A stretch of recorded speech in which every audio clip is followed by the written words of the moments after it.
In this video, you will get a closer look at the Cadillac Series 70, 6th generation. An overview, its origin, price range, and more. So stay with me till the end to get all the specifications of this classic car model.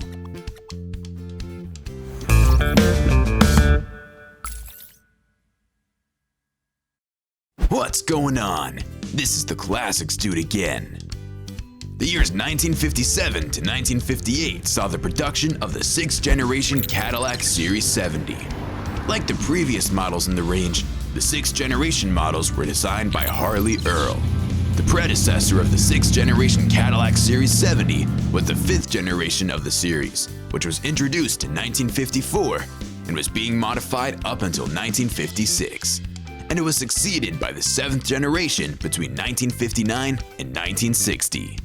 However, unlike the previous model in which only the Series 75 body style was used, Cadillac decided to reinvent its Series 70 in the 6th generation under the name Series 70 Eldorado Brauham to accompany the Series 75.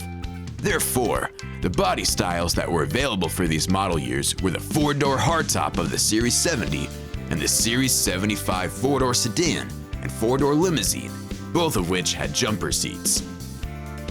The 6th generation models of both the Series 70 and 75 used an FR layout, which Buick had since been using in its previous models, but they both shared the Series 75D body platform. Stick with me till the end, and I will let you in on many other details of this classic ride. In 1957, Cadillac adopted the use of a cylindrical X-frame for the Series 70, which had no trail sides to reinforce the rigidity of the car structure in the model range, and allowed for a lower body without using up much space. The company also remodeled the car to use a taillight theme rather than side trims. For the Series 75, the distinguishing feature from the previous models was the fact that in front of the car wheel openings, there were bright metal moldings, which were marked by 7 horizontal wind splits. In 1958, a new grille characterized by round cleats was introduced to the model range, which was quite larger than the previous ones. The new models came with new bumper guards, which were placed under the parking lamps.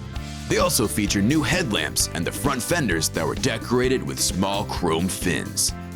The Eldorado Brauham, which marked the return of the Series 70, was produced for only 2 years, 1957 to 1958. From 1959 to 1960, the Eldorado Brauham was then designated under the name Series 6900. The Eldorado Brauham was an over-the-top luxury car, which was designed by Ed Glowacz. Although it was announced in 1956, the car, which had a unique trim and was the first car to come with quad headlights, wasn't introduced until 1957. The only Cadillac model cars which had Fleetwood bodies were the Series 75, the 60 Special, and the Series 70 Eldorado Brauham. The successor of the 6th generation Cadillac Series 70 was the 7th generation Cadillac Series. They were designated with names such as Series 7500, Series 6700, and so on. Both the Series 75 and Series 70 Eldorado Brauham used a 365 cubic inches, 6.0-liter OHV V8 engine. The power of the engine could generate around 300 to 325 horsepower, 224 to 242 kilowatts in the year 1957. The number of partition limousines that were produced in 1957 was 890, while the units of limousines without partitions were 1,010. In 1958, the total number of limousines without partitions that were produced was 802, while the units of partition limousines were 730.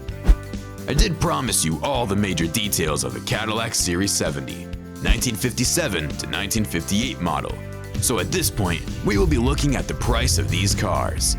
The Eldorado Brauham, which was introduced in 1957, was the most expensive of the model range.